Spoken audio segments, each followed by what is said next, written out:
Good morning, Elevation Health family and friends. Dr. Dave Yachter here with our segment on 3 keys to killing cancer. If you're not aware, April is National Cancer Awareness Month. So I want to bring some attention to this. And so today we're going to talk about how your DNA holds the key to turning on cancer killing genes or turning them off. There's also cancer promoting genes that can either be turned on or off. So please pay careful attention to this, because over time, if you're not on your game being proactive with a healthy lifestyle, that's when cancer can sneak up on you and get a foothold. So this is really important because, as I've stated previously, what the latest study shows is that 1 out of 2 men and 1 out of 2 women will be diagnosed with cancer at some point in their lives, and that includes you and that includes me. So we need to always be on our game, looking for strategies and things that we can do to be on top of this.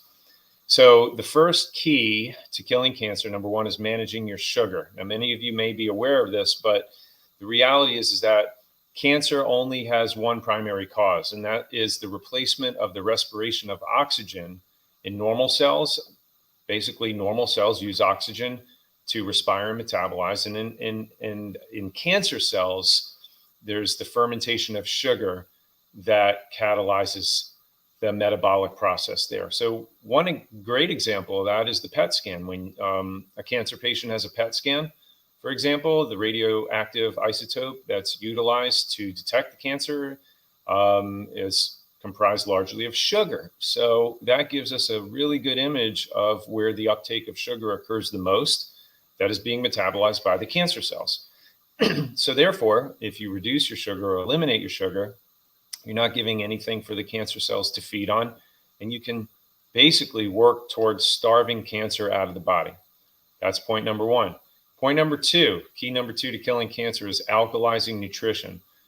Dr. Otto Warburg, 1931 Nobel Prize winner for cancer discovery, said this. He said, "No disease, including cancer, can exist in an alkaline environment." And this is true to a great degree. When my mother went to Spain for her cancer treatment by a world-renowned oncologist, this is one of the strategies that they used. And it's to make sure that you're creating more of an alkaline environment by the things that you do, the things that you eat primarily. And this is what I'm going to focus on in the workshop, because if you have an acidic diet and lifestyle, you're feeding cancer. If you have an alkalizing diet and lifestyle, you're creating a less hospitable environment for cancer to survive in. So this is a vitally important point that is most often overlooked with most people and conventional treatments when it comes to cancer. Do not miss this. We're going to cover this in deep detail at this upcoming workshop. And the third key to killing cancer is detoxification. Now, this is really important because toxins have the ability to cause cancer in many, many ways, but one of them is directly affecting the DNA inside your cells. So if in your DNA ancestry, cancer runs in your family, you have cancer genes, but it's not the cancer genes that basically are going to determine whether or not you get cancer. It's what activates those cancer genes. And toxins are one of those things that flip the switch genetically to cause cancer promoting genes. So we have to look at toxins, because once they're inside the cells, they wreak havoc on that DNA and start pulling the levers for this to happen. So basically, it just turns on the cancer promoting genes and throws your genetic predisposition for cancer into overdrive. Many of these carcinogens, they just fly under the radar. We don't even know when it starts getting into our body.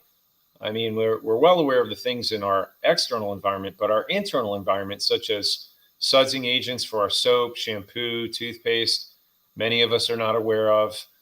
Heavy metals that are in our cosmetics, like lipstick, for example, water supply, deodorant, amalgam filling. So again, in the workshop, we go into great detail to look at these things so that you can identify them and how to reduce your risk of these things. Then there's glyphosate, the active ingredient in Roundup. It's in all corn and soy products. Nowadays, this is a standard part of every American meal for every American. So if you aren't doing things to gently help your body detoxify, at least on a daily basis, I would say a little bit late to the game. So again, You can learn more about this as well as how to significantly reduce your risk of cancer through proper lifestyle, how to energize and cleanse your body, the do's and don'ts for effective detoxification, and alkalizing nutrition, foods and tips. We're going to go deep into the alkaline diet and lifestyle. Also, I'm going to talk about the top 3 research proving cancer killing supplements. Always get a lot of questions on that. So again, make sure you get registered for this upcoming workshop. It's coming up this Monday, April 11th at 5:45.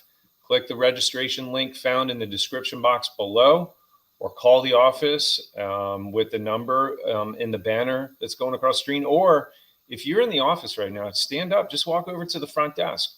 You have priority when it comes to reserved seating in our office. So it's first come, first serve. Put your name down. Any friends, family members, loved ones that you want to be a blessing to, put their names down as well.